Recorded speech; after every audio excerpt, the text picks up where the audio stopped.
بسم اللہ الرحمن الرحیم۔ السلام علیکم دوستو، بلا شبہ بعض قرآنی آیات میں واضح طور پر بیان کر دیا گیا ہے کہ نبی کریم صلی اللہ علیہ وآلہ وسلم ایک بشر ہیں اور آپ دوسرے انسانوں کی طرح موت کا ذائقہ چکھیں گے اور اسی طرح موت کی سختیاں بھی جھیلیں گے جس طرح پہلے انبیاء کرام علیہ السلام نے موت کا ذائقہ چکھا اور سختیاں جھیلی تھیں۔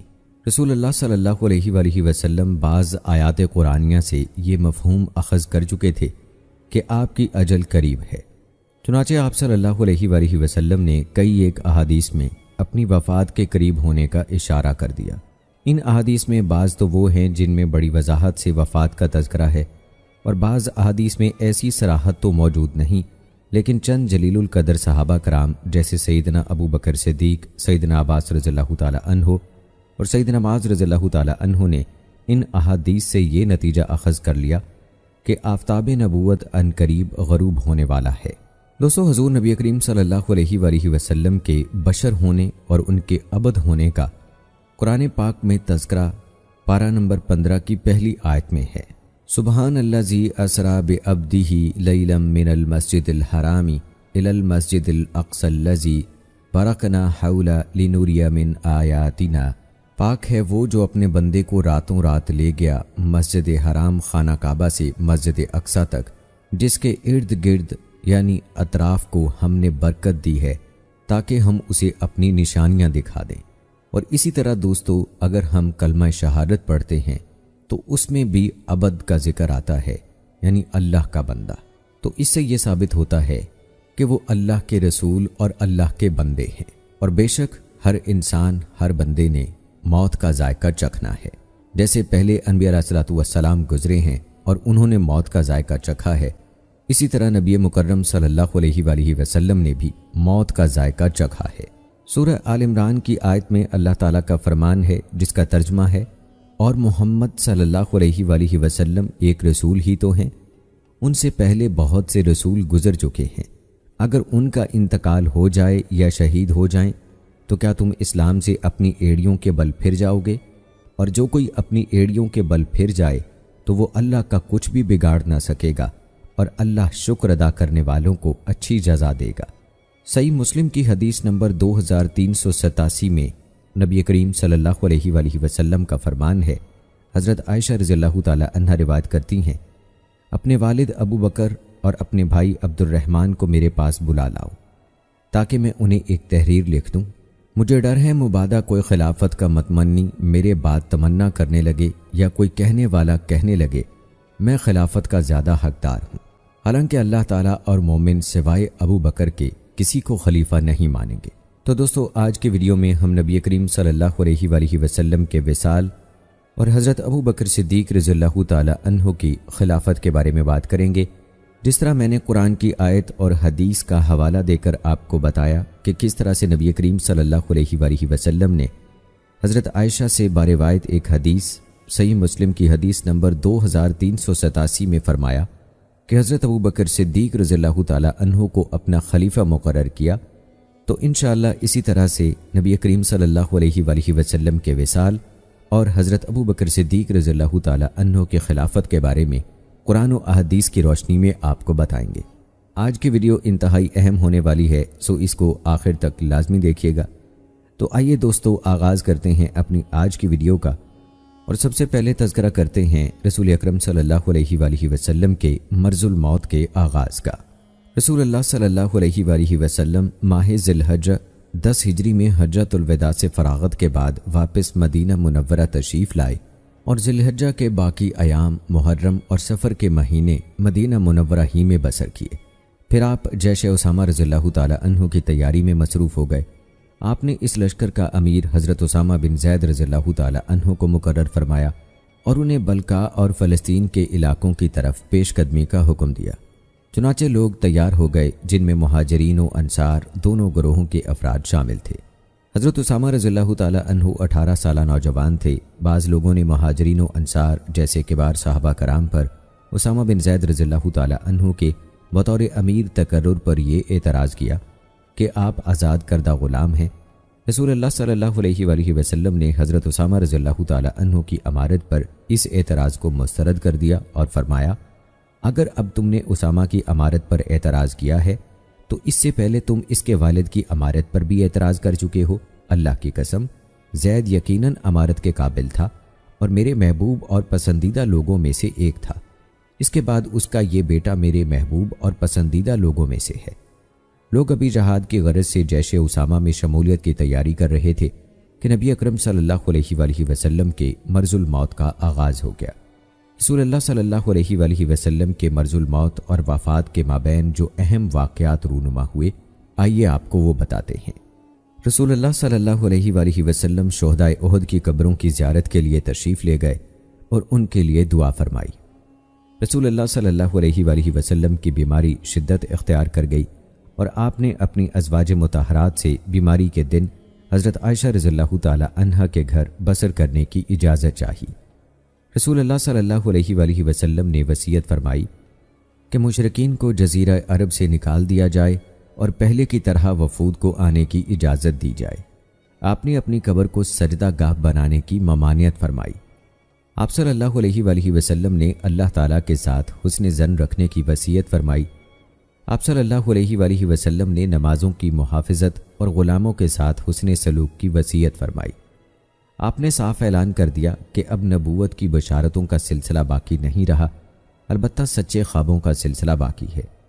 آپ نے انصار کی خیر خواہی اور ان کے ساتھ بھلائی کے سلوک کی وصیت فرمائی۔ آپ نے ایام علالت میں ایک خطبہ ارشاد فرماتے ہوئے کہا، اللہ تعالیٰ نے ایک بندے کو اختیار دیا ہے کہ وہ دنیا کو پسند کر لے یا جو کچھ اللہ تعالیٰ کے پاس یعنی آخرت میں ہے اسے پسند کر لے، چنانچہ اس بندے نے اسے اختیار کر لیا جو اللہ تعالیٰ کے پاس ہے۔ یہ سن کر حضرت ابو بکر صدیق رضی اللہ تعالیٰ عنہ زاروں کے تار رونے لگے۔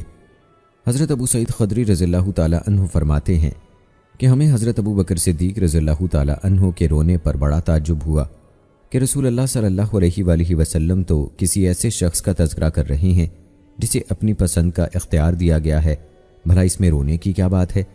لیکن در حقیقت اس ارشاد سے مراد خود رسول اللہ صلی اللہ علیہ وآلہ وسلم ہی تھے، جنہیں دنیا و آخرت میں کسی ایک کو پسند کرنے کا اختیار دیا گیا تھا۔ یقیناً حضرت ابو بکر صدیق رضی اللہ تعالی عنہ ہم سے زیادہ صاحب علم تھے۔ پھر رسول اللہ صلی اللہ علیہ وآلہ وسلم نے فرمایا، مجھے سب لوگوں سے بڑھ کر ابو بکر صدیق رضی اللہ تعالی عنہ نے اپنی صحبت اور مال سے ممنون احسان کیا ہے۔ اگر میں اپنے رب کے سوا کسی کو خلیل بناتا تو ابو بکر کو بناتا، لیکن ہمارا باہمی تعلق اسلامی بھائی چارے اور محبت کا ہے۔ مسجد میں ابو بکر صدیق رضی اللہ تعالی عنہ کے دروازے کے علاوہ کوئی دروازہ کھلا نہ رہنے دیا جائے۔ حافظ ابن حجر رحمہ اللہ فرماتے ہیں کہ رسول اللہ صلی اللہ علیہ وآلہ وسلم نے جس اشارے کے نائے سے اپنی وفات کی خبر دی تھی، اسے حضرت ابو بکر صدیق رضی اللہ تعالی عنہ اس بنا پر سمجھ گئے کہ رسول اللہ صلی اللہ علیہ وآلہ وسلم نے یہ بات اپنے مرض الموت کے دنوں میں بیان کی تھی۔ اس سے حضرت ابو بکر صدیق رضی اللہ تعالی عنہ کے ذہن رسا میں فوری طور پر یہ بات آئی کہ اس بندے کے الفاظ کے پردے میں در حقیقت آپ صلی اللہ علیہ وآلہ وسلم خود ہی اپنی طرف اشارہ فرما رہے ہیں، چنانچہ یہ علم انگیز بات سوچ کر آپ رو پڑے۔ اسی طرح رسول اللہ صلی اللہ علیہ وآلہ وسلم کی بیماری شدت اختیار کر گئی۔ نماز کا وقت ہوا تو حضرت بلال رضی اللہ تعالی عنہ نے اذان کہی۔ رسول اللہ صلی اللہ علیہ وآلہ وسلم نے فرمایا، ابو بکر سے کہو کہ وہ لوگوں کو نماز پڑھائیں۔ آپ صلی اللہ علیہ وآلہ وسلم سے عرض کیا گیا کہ حضرت ابو بکر صدیق رضی اللہ تعالی عنہ بڑے رقیق القلب انسان ہیں، وہ آپ کی جگہ پر کھڑے ہوں گے تو لوگوں کو نماز نہیں پڑھا سکیں گے۔ رسول اللہ صلی اللہ علیہ وآلہ وسلم نے اپنی بات دہرائی تو آپ کو دوبارہ وہی جواب دیا گیا۔ آپ نے تیسری مرتبہ اپنی بات کا اعادہ کیا اور فرمایا، بلا شبہ تم یوسف علیہ السلام کو بہلانے پھسلانے کی کوشش کرنے والی عورتوں کی طرح ہو۔ ابو بکر سے کہو کہ وہ لوگوں کو نماز پڑھائیں۔ ایک دن حضرت ابو بکر صدیق رضی اللہ تعالی عنہ نماز پڑھانے آئے تو رسول اللہ صلی اللہ علیہ وآلہ وسلم نے اپنے آپ کو ہلکا پھلکا اور روح بصیحت محسوس کیا، چنانچہ آپ دو آدمیوں کا سہارا لے کر گھر سے باہر تشریف لائے۔ راوی کہتا ہے کہ وہ منظر اب بھی میری آنکھوں کے سامنے ہے کہ رسول اللہ صلی اللہ علیہ وآلہ وسلم شدید تکلیف کی وجہ سے اپنے دونوں مبارک ٹانگوں سے گھسٹ گھسٹ کر تشریف لا رہے تھے۔ حضرت ابو بکر صدیق رضی اللہ تعالی عنہ نے پیچھے ہٹنا چاہا، لیکن نبی اکرم صلی اللہ علیہ وآلہ وسلم نے اشارے سے آپ کو اپنی جگہ پر کھڑا رہنے کا حکم دیا۔ آپ کو قریب لایا گیا، حتیٰ کہ آپ حضرت ابو بکر صدیق رضی اللہ تعالی عنہ کے پہلو میں بیٹھ گئے۔ آمش رحمہ اللہ علیہ جو کہ اس حدیث کے راوی ہیں، ان سے پوچھا گیا کہ نبی کریم صلی اللہ علیہ وآلہ وسلم نماز پڑھا رہے تھے اور حضرت ابو بکر صدیق رضی اللہ تعالی عنہ آپ صلی اللہ علیہ وآلہ وسلم کی نماز کی اقتدا کرتے ہوئے ساتھ ساتھ نماز پڑھا بھی رہے تھے، اور لوگ حضرت ابو بکر صدیق رضی اللہ تعالی عنہ کی اقتدا میں نماز ادا کر رہے تھے۔ آمش رحمہ اللہ نے اسبات میں سر ہلا کر اس بات کی توثیق کی، یعنی ہاں میں انہوں نے جواب دیا۔ حضرت ابو بکر صدیق رضی اللہ تعالی عنہ مسلمانوں کو مسلسل نماز پڑھاتے رہے، حتیٰ کہ جب دوشنبے کے دن مسلمان نماز فجر میں صف بستہ تھے، نبی کریم صلی اللہ علیہ وآلہ وسلم نے حجرے کا پردہ اٹھایا اور مسلمانوں کو دیکھنے لگے جو اپنے رب کے حضور کھڑے تھے۔ یوں آپ نے دیکھا کہ آپ کی دعوت و جہاد کا لگایا ہوا نخل ثمر آور ہو گیا ہے۔ امت اسلامیہ نمازوں کی حفاظت کی تربیت پا چکی ہے، چاہے ان کے نبی ان میں موجود ہوں یا ان کی نظروں سے اوجھل ہوں، وہ ہر حال میں نمازوں کی پابندی کرتے ہیں۔ اس دلکش منظر، کامیابی اور عظیم مقصد کی حصولیابی کی وجہ سے آپ کی آنکھیں ٹھنڈی ہو گئیں، جبکہ آپ کے پیشرو انبیاء کرام علیہ السلام اس قدر کامیابی سے ہمکنار نہیں ہوئے تھے۔ اب رسول اللہ صلی اللہ علیہ وآلہ وسلم کو یہ اطمینان ہو گیا کہ دین اسلام اور اللہ تعالیٰ کی عبادت کے ساتھ اس امت کا تعلق عارضی نہیں بلکہ دائمی ہے، اور اپنے نبی کی وفات سے ان کا یہ تعلق منقطع نہیں ہوگا۔ چنانچہ آپ صلی اللہ علیہ وآلہ وسلم نے فرط مسرت کا اظہار کیا، اور اللہ تعالیٰ ہی بہتر جانتا ہے کہ آپ اس موقع پر کس قدر شاداں و فرحاں تھے۔ خوشی کی وجہ سے آپ کا چہرہ مبارک پہلے سے بڑھ کر روشن ہو گیا۔ صحابہ کرام رضوان اللہ مجمعین فرماتے ہیں کہ نبی کریم صلی اللہ علیہ وآلہ وسلم نے حضرت عائشہ رضی اللہ تعالی عنہا کے حجرے کا پردہ اٹھایا اور کھڑے ہو کر ہمیں دیکھنے لگے۔ آپ کا چہرہ مبارک اتنا درخشاں لگ رہا تھا جیسے مصحف کا نورانی ورق ہو۔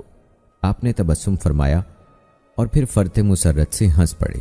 ہم بھی فرط مسرت سے بے قابو ہو گئے۔ ہمیں یہ خدشہ لاحق ہو گیا مبادا شدت جذبات سے ہماری نماز ٹوٹ جائے۔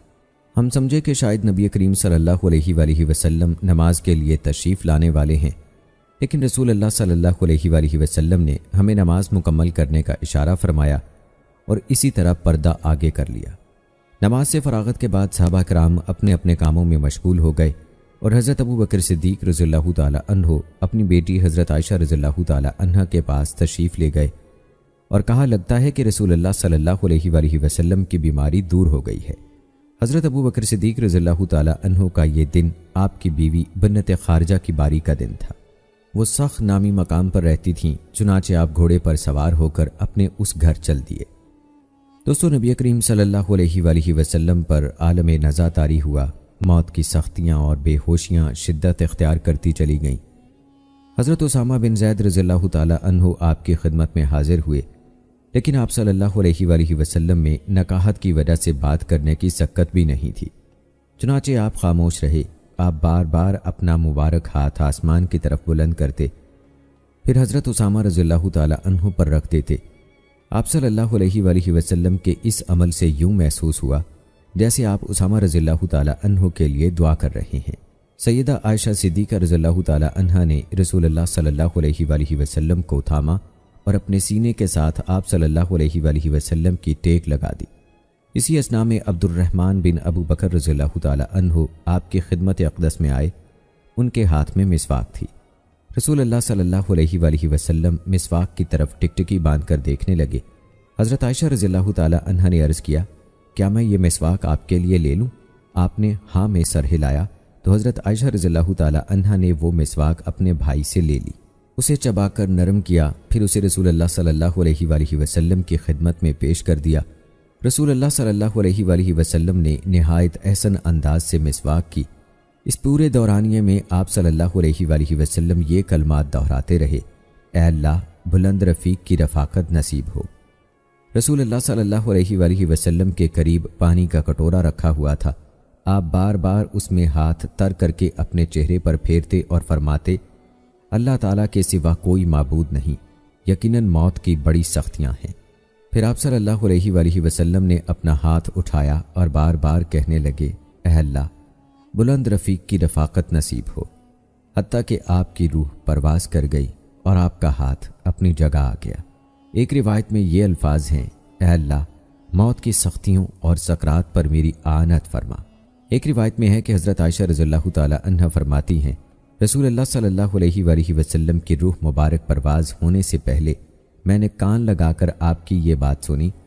آپ اس وقت میرے سینے سے اپنی کمر مبارک کی ٹیک لگائے ہوئے تھے اور یہ فرما رہے تھے، اے اللہ مجھے معاف فرما دے، مجھ پر رحم فرما اور مجھے رفیق اعلیٰ کے ساتھ ملا دے۔ حضرت فاطمہ رضی اللہ تعالی عنہا نے اپنے والد مکرم صلی اللہ علیہ وآلہ وسلم کی بار بار غشی دیکھی تو کہنے لگیں، ہائے میرے باپ کی بے چینی اور تکلیف۔ یہ سن کر آپ صلی اللہ علیہ وآلہ وسلم نے انہیں مخاطب کر کے فرمایا، آج کے بعد تمہارے باپ کو کوئی تکلیف نہیں پہنچے گی۔ جب آپ صلی اللہ علیہ وآلہ وسلم کا وصال ہوا تو حضرت فاطمہ رضی اللہ تعالی عنہا نے کہا، ہائے ابا جان، آپ نے اللہ تعالیٰ کا بلاوا قبول کر لیا۔ ہائے ابا جان، جنت الفردوس آپ کا ٹھکانہ ہے۔ ہائے ابا جان، ہم جبرائیل علیہ السلام کو آپ کے سانحِ ارتحال کی خبر دیتے ہیں۔ جب رسول اللہ صلی اللہ علیہ وآلہ وسلم دفن کر دیے گئے تو حضرت فاطمہ رضی اللہ تعالی عنہا نے حضرت انس رضی اللہ تعالی عنہ کو مخاطب کر کے کہا، انس، تمہارے دلوں نے رسول اللہ صلی اللہ علیہ وآلہ وسلم پر مٹی ڈالنا کس طرح گوارا کر لیا؟ جن دنوں رسول اللہ صلی اللہ علیہ وآلہ وسلم اس دنیا سے رخصت ہوئے، ان دنوں جزیرہ عرب پر آپ ہی کا حکم چلتا تھا۔ دنیا کے تمام بادشاہ آپ سے لرزہ باراندام رہتے تھے۔ صحابہ کرام آپ پر اپنی جان، مال اور اولاد نچھاور کرتے تھے۔ آپ نے اپنی وفات پر کوئی درہم و دینار چھوڑا، نہ غلام اور کوئی لونڈی، نہ آپ نے اپنے ترکے میں کوئی قیمتی چیز چھوڑی۔ آپ کی کل املاک ترکہ ایک سفید خچر تھا جس پر آپ سواری فرماتے تھے۔ اسی طرح اسلحہ اور زمین کا ایک ٹکڑا تھا جسے آپ نے مسافروں کے لیے صدقہ کر دیا تھا۔ اس کے علاوہ دوستو کچھ روایات میں نبی کریم صلی اللہ علیہ وآلہ وسلم کی اونٹنی کا بھی ذکر ہے جسے قصوہ کے نام سے جانا جاتا ہے۔ جب تاجدار مدینہ اور کائنات کے بے مثل و بے مثال شخصیت حضرت محمد صلی اللہ علیہ وآلہ وسلم اس دار فانی سے کوچ فرمایا تو آپ کی زرہ 30 سا جو کے عوض ایک یہودی کے پاس گروی رکھی ہوئی تھی۔ آپ نے بروز دشمبہ 12 ربیع الاول 11 ہجری کو زوال کے بعد وفات پائی۔ آپ صلی اللہ علیہ وآلہ وسلم کی عمر مبارک 63 سال تھی۔ رسول اللہ صلی اللہ علیہ وآلہ وسلم کی وفات کا دن مسلمانوں کے لیے بڑا تاریک، المناک، کٹھن اور مشکل ترین دن تھا۔ آپ کی وفات انسانیت کے لیے ایک بہت بڑی ابتلا اور آزمائش تھی۔ یہ دن اس دن کے بالکل برعکس تھا کہ جس دن آپ کی ولادت سے یہ دنیا سعادت مند ہوئی۔ یقیناً آپ کی ولادت کا دن تمام ایام میں سب سے زیادہ بابرکت و باسعادت تھا۔ حضرت انس رضی اللہ تعالی عنہ فرماتے ہیں، جس دن رسول اللہ صلی اللہ علیہ وآلہ وسلم نے مدینہ منورہ میں قدم مبارک رکھا، اس دن آپ کی آمد کی بدولت ہر چیز روشن ہو گئی۔ جب وہ دن آیا جس دن آپ نے وفات پائی تو ہر چیز تاریک ہو گئی۔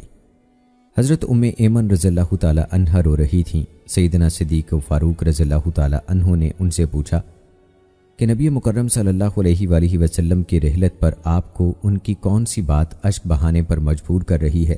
انہوں نے جواب دیا، بلا شبہ مجھے معلوم ہے کہ رسول اللہ صلی اللہ علیہ وآلہ وسلم کے لیے جو کچھ اللہ تعالیٰ کے ہاں ہے وہ بہت بہتر ہے، لیکن میں تو اس بات پر روتی ہوں کہ وحی کے اترنے کا سلسلہ ختم ہو چکا ہے۔ دوستو امام ابن رجب رحمہ اللہ فرماتے ہیں، رسول اللہ صلی اللہ علیہ وآلہ وسلم کی وفات انتہائی الم انگیز سانحہ تھا۔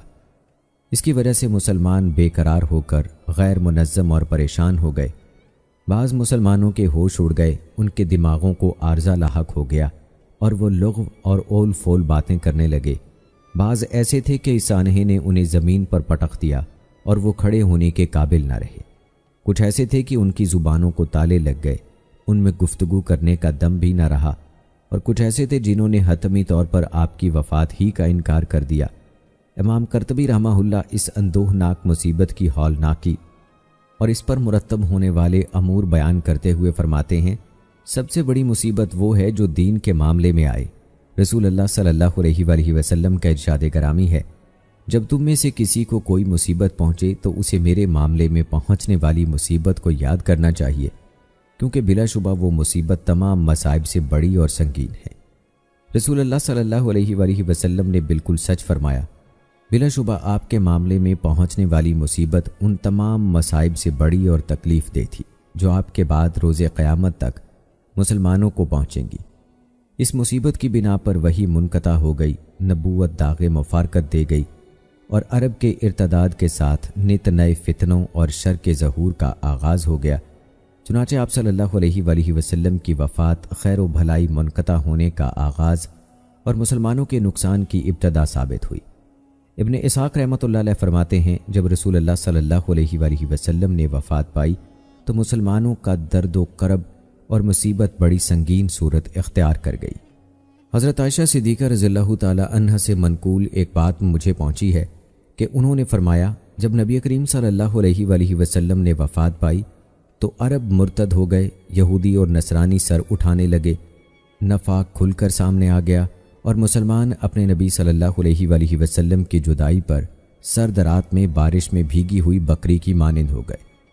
قاضی ابو بکر بن عربی رحمۃ اللہ علیہ فرماتے ہیں، وفات نبی صلی اللہ علیہ وآلہ وسلم پر مسلمانوں کے احوال غیر منظم اور پریشان کن ہو گئے۔ رسول اللہ صلی اللہ علیہ وآلہ وسلم کی وفات کمر توڑ سانحہ تھا۔ حضرت علی رضی اللہ تعالی عنہ اس قدر غمگین اور پریشان ہوئے کہ حضرت فاطمہ رضی اللہ تعالی عنہا کے گھر میں روح پوش ہو کر بیٹھ گئے۔ حضرت عثمان رضی اللہ تعالی عنہ پر سکوت طاری ہو گیا اور حضرت عمر رضی اللہ تعالی عنہ جیسے جرری انسان مارے غم کے بے تکی باتیں کرنے لگے اور کہنے لگے، رسول اللہ صلی اللہ علیہ وآلہ وسلم فوت نہیں ہوئے بلکہ آپ کے رب نے آپ سے اسی طرح ملاقات کا وعدہ کیا ہے جس طرح حضرت موسیٰ علیہ السلام سے ملاقات کا وعدہ کیا تھا۔ رسول اللہ صلی اللہ علیہ وآلہ وسلم ضرور واپس آئیں گے اور ایسی چہم و گوئیاں کرنے والے لوگوں کے ہاتھ پاؤں کاٹ دیں گے۔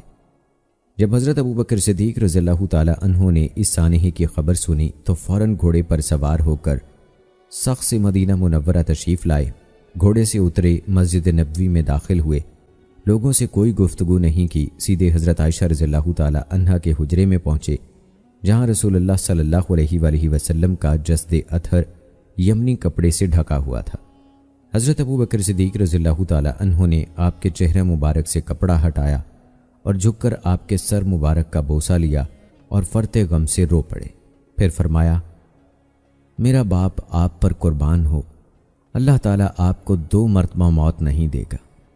جو موت آپ کے حق میں لکھی گئی تھی وہ آ چکی۔ حضرت ابو بکر صدیق رضی اللہ تعالی عنہ حجرے سے باہر نکلے۔ حضرت عمر رضی اللہ تعالی عنہ ابھی تک لوگوں سے محو گفتگو تھے۔ آپ نے فرمایا، عمر بیٹھ جاؤ، لیکن حضرت عمر رضی اللہ تعالی عنہ نے جوش غضب میں اپنی گفتگو جاری رکھی۔ حضرت ابو بکر صدیق رضی اللہ تعالی عنہ کھڑے ہو گئے اور خطبہ دینے لگے۔ آپ نے اللہ تعالیٰ کی حمد و ثنا بیان کرنے کے بعد فرمایا، اما بعد، تم میں سے جو شخص حضرت محمد صلی اللہ علیہ وآلہ وسلم کی عبادت کرتا ہے وہ جان لے کہ محمد صلی اللہ علیہ وآلہ وسلم وفات پا چکے ہیں، اور جو شخص اللہ تعالیٰ کی عبادت کرتا ہے تو اللہ تعالیٰ یقیناً زندہ ہے، اسے کبھی موت نہیں آئے گی۔ پھر آپ نے یہ آیت مبارکہ تلاوت فرمائی جس کا ترجمہ ہے، اور محمد صلی اللہ علیہ وآلہ وسلم ایک رسول ہی تو ہیں، ان سے پہلے بہت سے رسول گزر چکے ہیں، اگر ان کا انتقال ہو جائے یا یہ شہید ہو جائیں تو کیا تم اسلام سے اپنی ایڑیوں کے بل پھر جاؤ گے؟ اور جو کوئی اپنی ایڑیوں کے بل پھر جائے تو وہ اللہ کا کچھ بھی بگاڑ نہ سکے گا، اور اللہ شکر ادا کرنے والوں کو اچھی جزا دے گا۔ یہ سن کر لوگ اس قدر روئے کہ روتے روتے ان کی ہچکی بند گئی۔ حضرت عمر رضی اللہ تعالی عنہ فرماتے ہیں کہ جو ہی میں نے حضرت ابو بکر صدیق رضی اللہ تعالی عنہ کو اس آیت کی تلاوت کرتے سنا، میرے قدموں میں میرا بوجھ سہارنے کی سکت ہی نہ رہی، میں زمین پر گر پڑا اور مجھے یقین ہو گیا کہ واقعی رسول اللہ صلی اللہ علیہ وآلہ وسلم وفات پا چکے ہیں۔ امام قرطبی رحمہ اللہ فرماتے ہیں، یہ آیت کریمہ حضرت ابو بکر صدیق رضی اللہ تعالی عنہ کی شجاعت، جرت اور پامردی کی سب سے بڑی دلیل ہے، کیونکہ جرت اور شجاعت کی تعریف یہ ہے کہ مصائب کے چھا جانے پر دل مطمئن اور پرسکون رہے، مضطرب اور بے قابو نہ ہو، آدمی کے آسان بحال رہیں، اور بڑی سے بڑی مصیبت بھی رسول اللہ صلی اللہ علیہ وآلہ وسلم کی وفات سے بڑھ کر سنگین نہیں ہو سکتی۔ چنانچہ اس سے آپ صلی اللہ علیہ وآلہ وسلم کی شجاعت و بصالت اور علمی مقام نمایاں ہو گیا۔ بعض لوگوں نے، جن میں حضرت عمر رضی اللہ تعالی عنہ بھی شامل تھے، یہ کہنا شروع کر دیا کہ رسول اللہ صلی اللہ علیہ وآلہ وسلم فوت نہیں ہوئے۔ حضرت عثمان رضی اللہ تعالیٰ عنہ کی زبان پر مہر سکوت لگ گئی۔ حضرت علی رضی اللہ تعالیٰ عنہ روپوش ہو گئے اور معاملات بے قابو اور غیر منظم ہو گئے، حتیٰ کہ حضرت ابو بکر صدیق رضی اللہ تعالیٰ عنہ نے اپنی جائے مسکن سخت سے آ کر اس آیت کریمہ کی تلاوت کر کے حقیقت آشکار کی۔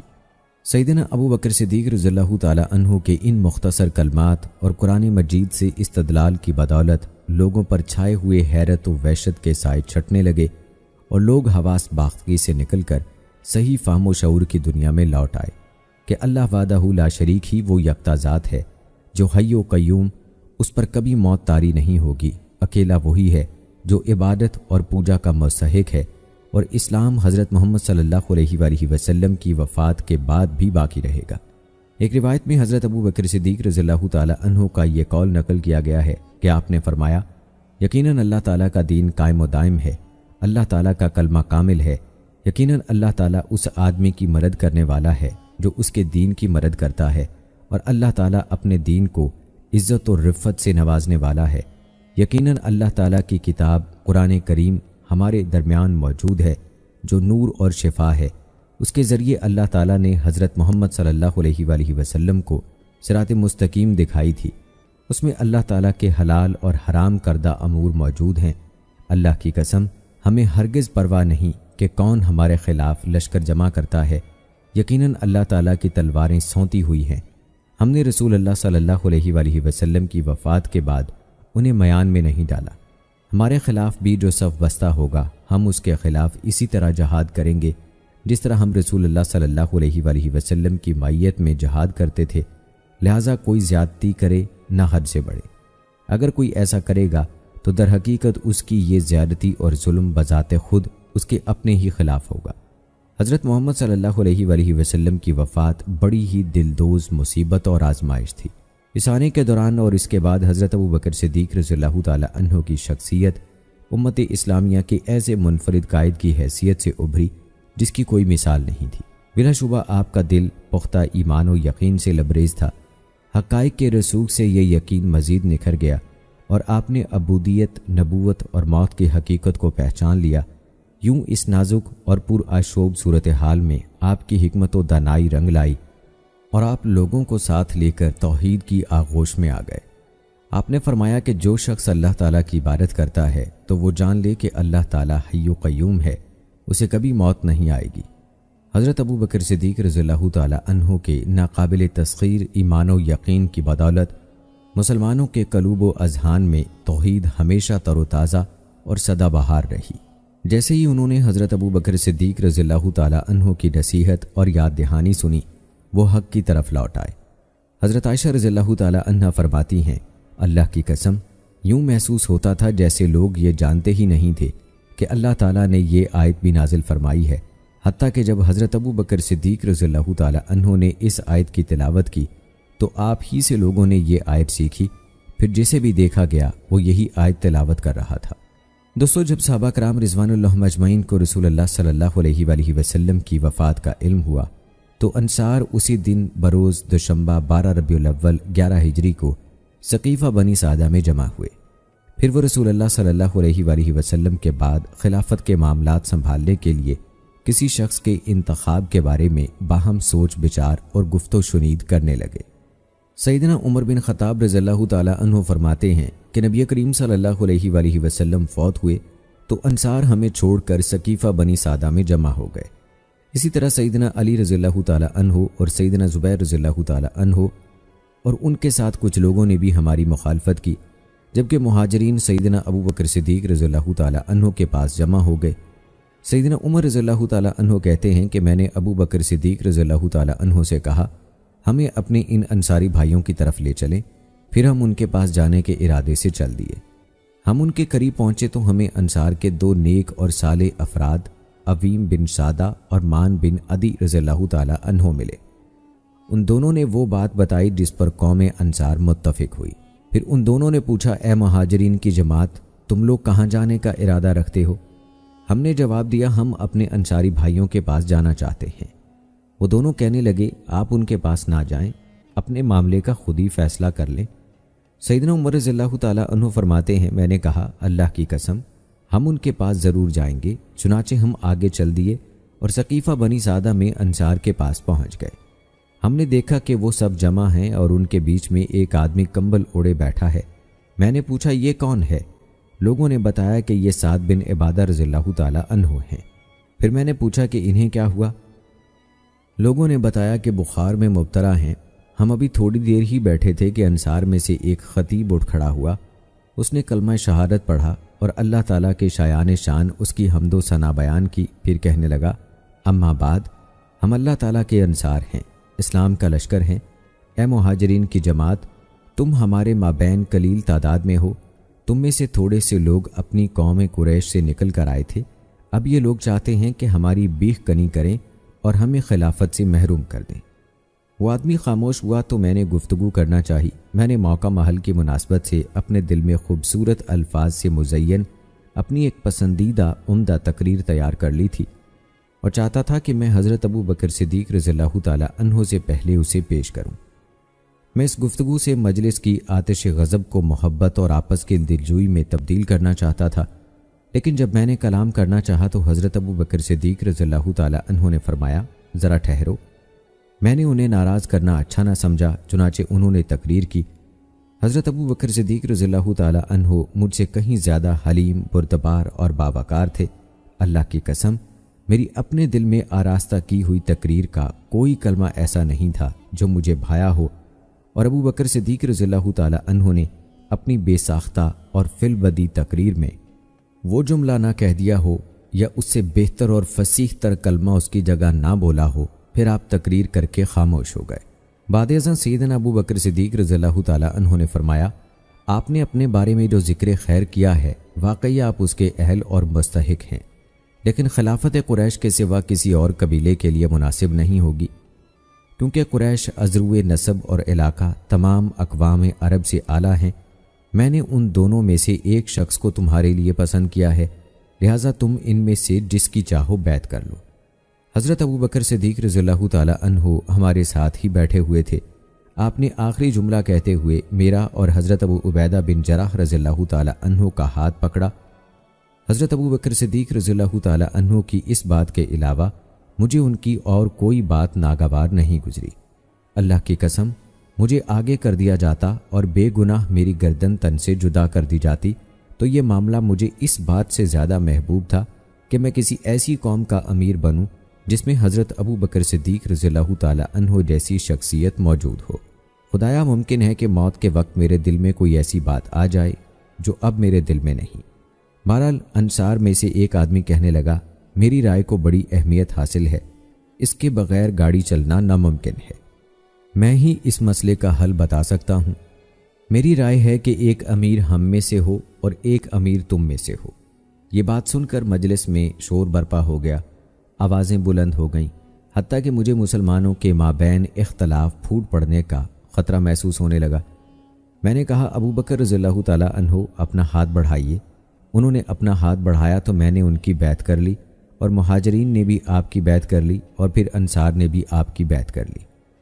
مسند احمد کی روایت میں ہے کہ حضرت ابو بکر صدیق رضی اللہ تعالیٰ عنہ نے جب تقریر فرمائی تو انہوں نے کوئی ایسی بات نہیں چھوڑی جو انصار کے بارے میں نازل ہوئی ہو یا رسول اکرم صلی اللہ علیہ وآلہ وسلم نے انصار کی شان میں فرمائی ہو۔ آپ نے فرمایا، یقیناً تم جانتے ہو کہ رسول اللہ صلی اللہ علیہ وآلہ وسلم نے فرمایا تھا، اگر لوگ ایک وادی میں چلیں اور انصار دوسری وادی میں چلیں تو میں انصار کی وادی میں چلوں گا۔ سعد، تمہیں معلوم ہے کہ تم بیٹھے ہوئے تھے اور رسول اللہ صلی اللہ علیہ وآلہ وسلم نے تمہاری موجودگی میں فرمایا تھا، قریش خلافت کے منتظم اور والی ہوں گے۔ لوگوں میں سے نیک ان کے نیک آدمی کی اور ان میں سے فاجر آدمی ان کے فاجر کی پیروی کریں گے۔ اس پر حضرت سعد بن عبادہ رضی اللہ تعالی عنہ نے فرمایا، آپ نے سچ فرمایا ہے، ہم وزراء ہوں گے اور آپ عمراء ہوں گے۔ دوستو، امام احمد رحمہ اللہ کے بیان کردہ روایت سے یہ بات واضح ہو جاتی ہے کہ حضرت ابو بکر صدیق رضی اللہ تعالی عنہ کتنی دانش مندی سے مسلمانوں کو کسی فتنے میں مبتلا کیے بغیر انصار کے دلوں کو مسخر کر کے اپنی مبنی برحق رائے کو منوانے میں کامیاب ہوئے۔ آپ نے کتاب و سنت میں وارد انصار کے فضائل و مناقب بیان کر کے انہیں خراج تحسین پیش کیا۔ مد مقابل کی خدمات کو سراہنا اور اسے خراج تحسین پیش کرنا اسلامی منہج ہے۔ اس کا مقصد یہ ہوتا ہے کہ مد مقابل پر انصاف کی بالادستی کا اظہار ہو اور مخالف کے منصفانہ ضمیر کو بیدار کیا جائے، اس کی آتشی غضب کو رفتہ رفتہ مان کیا جائے اور فخر و غرور اور انانیت کے اسباب کا قلع کما کر دیا جائے، تاکہ حق کے نمایاں ہو جانے پر قلوب قبول حق کے لیے تیار ہو جائیں۔ رسول اللہ صلی اللہ علیہ وآلہ وسلم کے اسوہ حسنہ سے ہمیں بہت سی ایسی مثالیں ملتی ہیں جو ایسے خراج تحسین کے جواز پر روشنی ڈالتی ہیں۔ پھر حضرت صدیق اکبر رضی اللہ تعالی عنہ نے نہایت حسین تدبیر سے رشتہ کلام اپنی تمہیدی گفتگو سے ملا کر واضح فرما دیا کہ ہر چند انصار کی عظمت و فضیلت اور مقام و مرتبہ مسلم ہے، لیکن اس کے یہ معنی نہیں کہ وہ خلافت کا زیادہ حق رکھتے ہیں، کیونکہ نبی اکرم صلی اللہ علیہ وآلہ وسلم نے یہ تصریح فرمائی ہے کہ خلافت میں قریش کے مہاجرین ہی کو مقدم رکھا جائے گا۔ ابن عربی مالکی رحمہ اللہ بیان کرتے ہیں کہ حضرت ابوبکر صدیق رضی اللہ تعالی عنہ نے قریش کی خلافت پر رسول اللہ صلی اللہ علیہ وآلہ وسلم کی اس وصیت سے استدلال کیا جس میں آپ صلی اللہ علیہ وآلہ وسلم نے انصار کے ساتھ حسن سلوک اور بھلائی کا برتاؤ کرنے، انصار کے نیکوکار لوگوں کو قبول کرنے اور ان کے خطا کار سے درگزر کرنے کی وصیت فرمائی۔ حضرت ابوبکر صدیق رضی اللہ تعالی عنہ نے مہاجرین کا حق کے خلافت ثابت کرنے کے لیے جو دیگر دلائل بطور حجت پیش کیے، ان میں سے ایک دلیل یہ بھی تھی کہ اللہ تعالیٰ نے ہم مہاجرین کا نام الصادقین یعنی سچے اور تمہارا نام المفلحین فلاح پانے والے رکھا ہے۔ یوں دراصل آپ نے اللہ تعالیٰ کے اس فرمان کی طرف اشارہ کیا جس کا ترجمہ ہے مال فے ان مہاجر فقراء کے لیے ہے جو اپنے گھروں اور اپنے مالوں سے نکالے گئے، وہ اللہ کا فضل اور اس کی رضا ڈھونڈتے ہیں اور اللہ اور اس کے رسول کی مدد کرتے ہیں، یہی لوگ سچے ہیں اور ان کے لیے ہے جنہوں نے مدینہ کو گھر بنا لیا تھا اور ان مہاجرین سے پہلے ایمان لا چکے تھے، وہ انصار ان سے محبت کرتے ہیں جو ان کی طرف ہجرت کرے اور وہ اپنے دلوں میں اس مال کی کوئی حاجت نہیں پاتے جو ان یعنی مہاجرین کو دیا جائے اور اپنی ذات پر ان کو ترجیح دیتے ہیں اگرچہ خود انہیں سخت ضرورت ہو، اور جو کوئی اپنے نفس کے لالچ سے بچا لیا گیا تو وہی لوگ فلاح پانے والے ہیں۔ مزید برآں سیدنا ابو بکر صدیق رضی اللہ تعالی عنہ نے فرمایا کہ اللہ تعالیٰ نے تمہیں حکم دیا ہے کہ ہم جہاں کہیں بھی ہوں تم ہمارا ساتھ دو گے، چنانچہ فرمان الہی ہے اے لوگو جو ایمان لائے ہو اللہ سے ڈرو اور سچ بولنے والوں کے ساتھ ہو جاؤ۔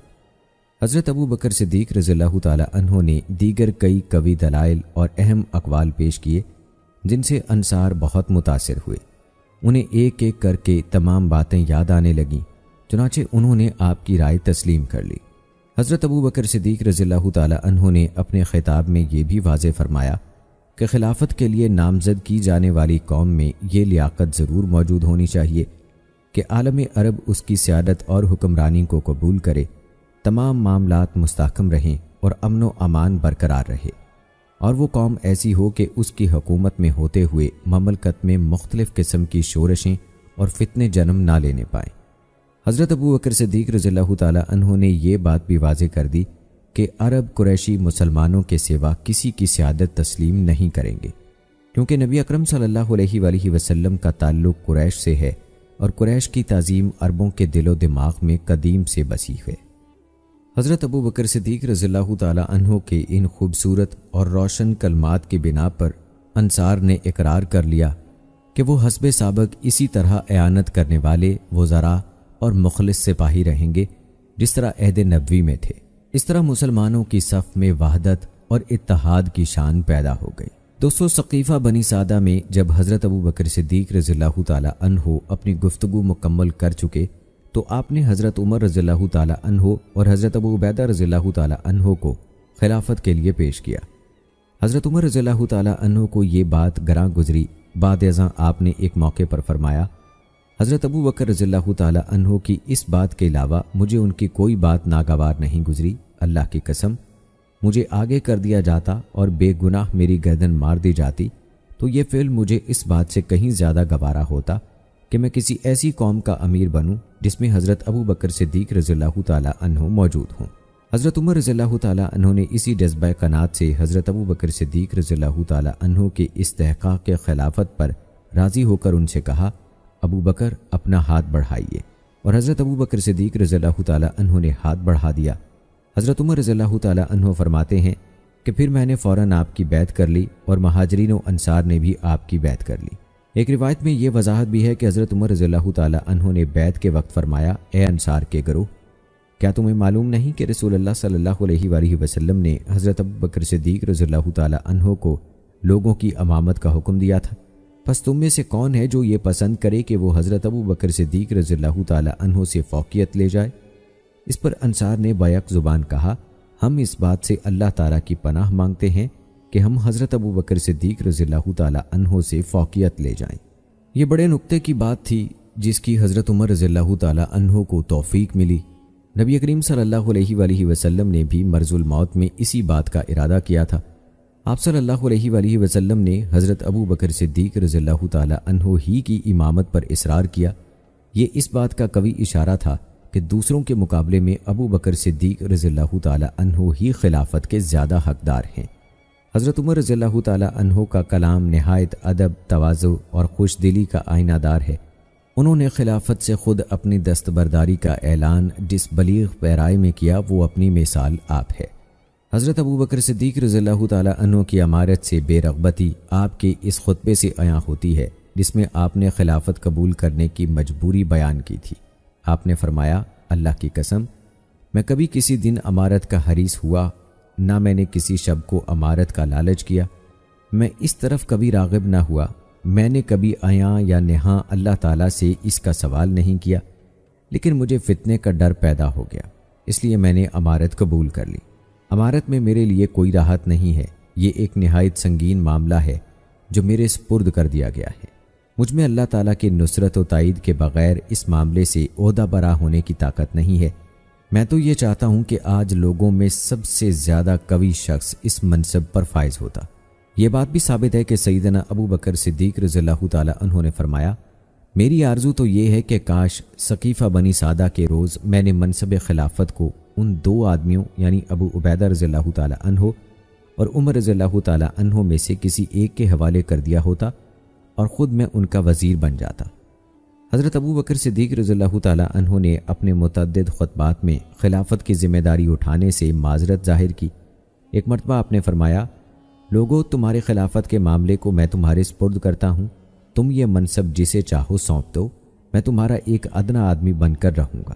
لوگوں نے آپ کو جواب دیا، آپ رسول اللہ صلی اللہ علیہ وآلہ وسلم کے رفیق غار اور ثانی اثنین ہیں، ہم آپ ہی کی قیادت پر راضی ہیں۔ حضرت ابو بکر صدیق رضی اللہ تعالیٰ عنہ نے خلافت کے بارے میں مسلمانوں کے ہر قسم کے اعتراضات بخوبی دور کیے اور ان سے حلف اطاعت لیا۔ بیعت خلافت کے 3 یا 7 دن بعد ممبر رسول صلی اللہ علیہ وآلہ وسلم پر کھڑے ہوئے اور فرمایا، لوگو، اللہ تعالیٰ کو یاد کرو، تم میں سے جو شخص میری بیعت کرنے پر نادم ہے وہ کھڑا ہو جائے۔ اس پر حضرت علی رضی اللہ تعالیٰ عنہ کھڑے ہو گئے۔ آپ کے پاس تلوار تھی۔ آپ حضرت ابو بکر صدیق رضی اللہ تعالیٰ عنہ کے اتنے قریب چلے گئے کہ آپ نے اپنا ایک پاؤں ممبر کے زینے پر اور دوسرا نیچے کنکریوں پر رکھا اور فرمایا، اللہ کی قسم، ہم آپ کی بیعت فسخ کریں گے، نہ آپ کی سبکدوشی پسند کریں گے۔ آپ کو رسول اللہ صلی اللہ علیہ وآلہ وسلم نے آگے کیا ہے، بھلا کون ہے جو آپ کو پیچھے کرے؟ خلافت مسئولیت سے دور بھاگنے کا معاملہ صرف حضرت ابو بکر صدیق رضی اللہ تعالیٰ عنہ ہی سے خاص نہیں تھا، بلکہ یہ تو بلا شک و شبہ اس دور کی روح اور طبعی جذبہ تھا۔ صحابہ کرام نام و نمود سے دور بھاگتے تھے۔ ان تمام نصوص کے پیش نظر یہ اعتراض کیا جا سکتا ہے کہ ثقیفہ بنی سعدہ میں جو رد و قد اور بحث و مباحثہ ہوا تو وہ اس میلان طبع سے خالی نہیں تھا، مگر حقیقت یہ ہے کہ وہ مکالمہ اسلامی دعوت کے حسین اور روشن مستقبل کے حصول اور اس کے راستے میں قربانیاں پیش کرنے کی بہم تیاری کے لیے انصار کے شائق ہونے کی دلیل تھا۔ اسی لیے انہیں اس وقت تک سکون اور اطمینان نہیں ہوا جب تک انہوں نے بیعت کی پکار پر لبیک کہتے ہوئے صورت کے ساتھ حضرت ابو بکر صدیق رضی اللہ تعالیٰ عنہ کی بیعت نہیں کر لی، اور حضرت ابو بکر صدیق رضی اللہ تعالیٰ عنہ نے بھی بیعت کا بار گرام مذکورہ اسباب ہی کی بنا پر قبول کیا۔ صحابہ کرام رضوان اللہ اجمعین کا یہ نظریہ اپنے بعد آنے والے بہت سے ایسے نام نہاد محققین کے نظریات سے متصادم ہے جنہوں نے علمی منہج اور موضوع مطالعے کی مخالفت کرتے ہوئے ثقیفہ بنی سعدہ کے معاملے میں اپنی منمانی تحقیق کی کوشش کی ہے۔ ایسے لوگوں کی تحقیق اور مطالعہ اس دور کی روح اور جذبے کا نقیض اور انصار اور غیر انصار اصحاب رسول صلی اللہ علیہ وآلہ وسلم کی امنگوں اور توقعات سے متصادم ہے۔ ان نام نہاد محققین کے مطابق ثقیفہ بنی سعدہ کا اجتماع مہاجرین و انصار کے مابین نفرت و عداوت اور خلفشار کا پیش خیمہ ثابت ہوا تھا۔ ان لوگوں کا یہ کہنا باطل ہے، کیونکہ اگر ایسا تھا تو پھر انصار نے بیعت ابو بکر کو کیوں قبول کر لیا، جبکہ وہ اس شہر کے قدیمی باشندے تھے اور پھر وہ تعداد اور استعداد میں مہاجرین پر فوقیت رکھتے تھے، اور اگر وہ خلافت کی نصرت و اعانت کے لیے پرجوش نہیں تھے تو انہوں نے حضرت ابو بکر صدیق رضی اللہ تعالی عنہ کی خلافت کیوں تسلیم کی؟ پھر اس خلافت کی جڑوں اور اس کے اطراف و اکناف کو مضبوط و مستحکم کرنے کے لیے مشرق و مغرب میں اسلامی لشکروں میں شامل ہو کر اپنے گھروں کو کس لیے خیر باد کہا؟ خلافت سے متعلقہ امور کی تنفیذ، نگہداشت اور مرتدین سے مقابلے کی غرض سے انصار کی ہمتن مصروفیت اور تڑپ سے یہ حقیقت واضح ہوتی ہے کہ انصار میں سے ایک شخص بھی حضرت ابو بکر صدیق رضی اللہ تعالی عنہ کی بیعت سے پیچھے نہیں رہا، چاہے جائے کہ ان کے علاوہ مسلمانوں میں سے کوئی اور شخص بیعت کا منکر ہوا ہو۔ بلا شبہ مہاجرین و انصار کی اخوت اور باہمی محبت ان تخیلات سے ماورا ہے جو مہاجرین و انصار کے مابین اختلاف کی من گھڑت روایات میں پیش کیے گئے ہیں۔ دوستو، اسی طرح اس بارے میں بھی کوئی صحیح روایت موجود نہیں کہ رسول اللہ صلی اللہ علیہ وآلہ وسلم کی وفات کے بعد حضرت ابو بکر صدیق، حضرت عمر اور حضرت ابو عبیدہ رضی اللہ تعالی عنہ نے خلافت پر قبضہ جمانے کے لیے کوئی خصوصی مشاورت کی تھی۔ ان پاک باز اور متقی ہستیوں کی طرف سے ایسی مشاورت ممکن نہیں ہے۔ بعض متعصب اور غالی قسم کے مورخین نے حضرت سعد رضی اللہ تعالی عنہ کی شخصیت کو مسخ کرنے کی گھٹیا کوشش کی ہے۔